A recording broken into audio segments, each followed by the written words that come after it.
কি হ্যাঁ মামা আমাকে কিছু হারে দেন মামা। কি বলছিস মা? হ্যাঁ মামা আজ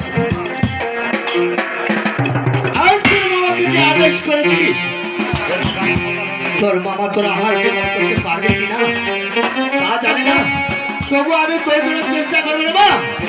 ওই ওই বনের মাঝে গিয়ে আমি তোর খানা করে মেলাতে পারি কিনা, তাই আমি বলছি এখানে বসে থাকবি, এক সুন্দর ধরবি না, আমি না সে পর্যন্ত যেন এখান থেকে তুই কোথাও যাবি না রে মা। ঠিক আছে মামা। তাহলে আমি চেষ্টা করে দেখি তোর কোনো আহার মেলাতে পারি কিনা। ও কি আহাই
দেখছি খুব সুন্দর সুন্দর ফুল। যাক, আমার ভাগ্নি বলেছি মামা আমার কিছু খাবার এসে গোটা বন তন্ন তন্ন করে খুঁজে তার কোনো আহার মেলাতে পারিনি, কিন্তু যাওয়ার পূর্বেই এই বন থেকে যে হয়তো কয়েকটা ফুল তুলে নিয়ে যাবো, ওই বনে বসে আমার ভাগ্নি খেলা করবে, হয়তো সময় চলে যাবে, কিন্তু একটি কথা, এই ফুলের ঘেন্না আমাকে শুনতেই হবে, এখন জেনে যায় ঘেন্না ভালো হবে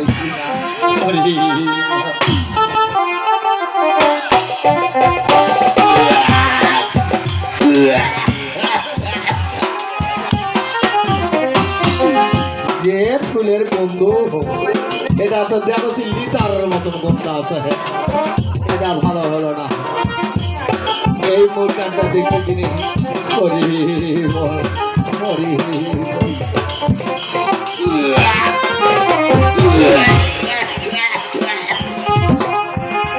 বাপরে, এটা আমার বন্ধু বাথরুম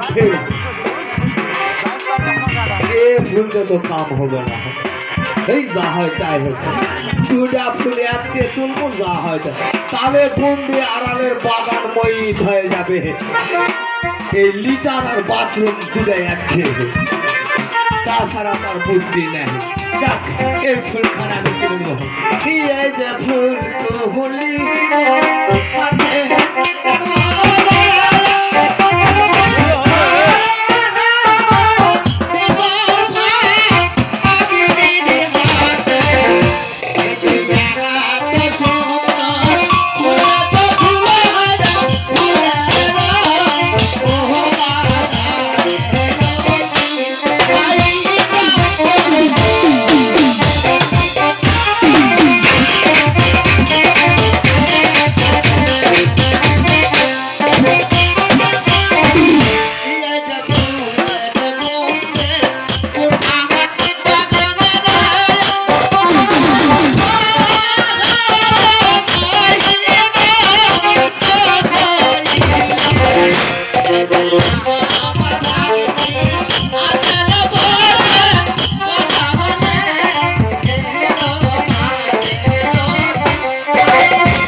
যাক, এছাড়া যে আমার কোনো পথ নেই।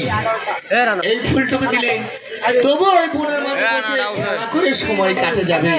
তাছাড়া যে আমার কোনো বুদ্ধি নেই, এটা নেই, আমাকে যেতে হবে। এই অতি হাই